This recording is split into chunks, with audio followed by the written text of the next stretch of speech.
है वो मुस्तकिल मिजाजी के साथ चलेगा सिस्टम।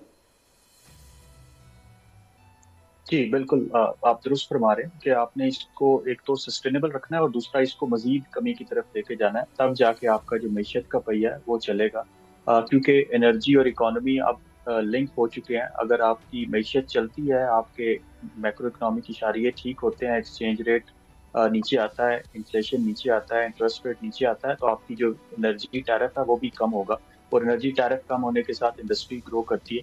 तो आपको इस साइकिल को समझ के चलना है। पाकिस्तान की जो कंडीशन है इस टाइम पे पावर सेक्टर की, वो वो उर्दू की कहावत है कि मरता क्या ना करता, वो वाली सिचुएशन हुई भी है कि आपका चूंकि फिक्स चार्जेस बड़े ज्यादा हैं, कैपेसिटी चार्जेस बहुत ज्यादा हैं, आपके टैरिफ का कोई अराउंड 70% जो है वो फिक्स चार्जेस हैं। तो अगर आपकी ग्रिड की डिमांड कम होती जाएगी, तो आपके कैपेसिटी चार्जेस उन लोगों के लिए बढ़ते जाएंगे पर कैपिटा टर्म में, या टैरिफ आम लफ्जों में टैरिफ उन लोगों के लिए बढ़ता जाएगा जो ग्रिड के साथ मुंसलिक रहेंगे।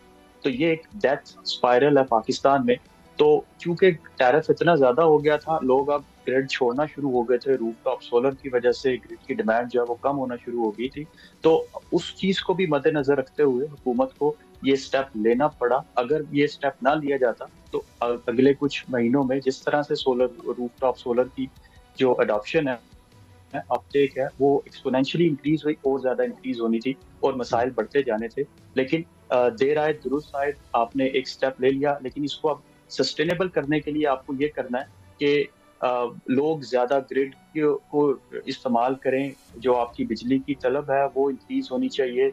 जो तलब रूफटॉप सोलर की वजह से कम हो गई है, उसको नई इंडस्ट्री ग्रिड के साथ मुंसलिक हो और ग्रिड की तलब बढ़े। जैसे जैसे ग्रिड की तलब बढ़ती जाएगी, क्योंकि आपके कैपेसिटी चार्जेस एक पॉइंट पे फिक्स्ड हैं, जैसे जैसे तलब बढ़ती जाएगी वो एक हायर बेस के साथ डिवाइड होगी और पर कैपिटा टर्म्स में आपका जो टैरिफ है वो मजीद नीचे आना शुरू हो जाएगा। एक तरीका तो ये है इसको सस्टेनेबल रखने का कि आप ग्रिड की डिमांड बढ़ाएं, और वो शायद अब बढ़ेगी भी क्योंकि आपका टैरिफ कुछ कम हो गया।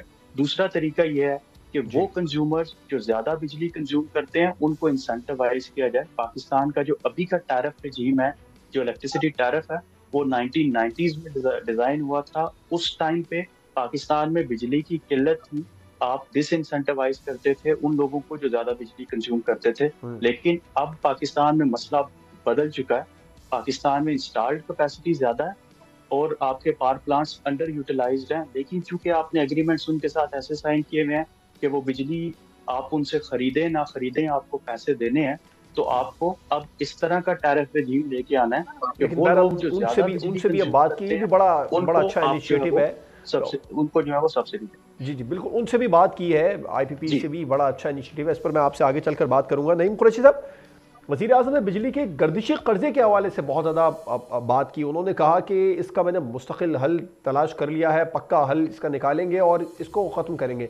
हम काफ़ी अरसे से सुनते आ रहे हैं जो हमारा एनर्जी सेक्टर है ये सर्कुलर डेब्ट की वजह से ही क्राइसिस का शिकार है। अब इस पर भी हुकूमत ने फोकस किया। ये इतना आसान होगा? इसका क्या मुस्तकिल हल हो सकता है? आप क्या समझते हैं? देखिए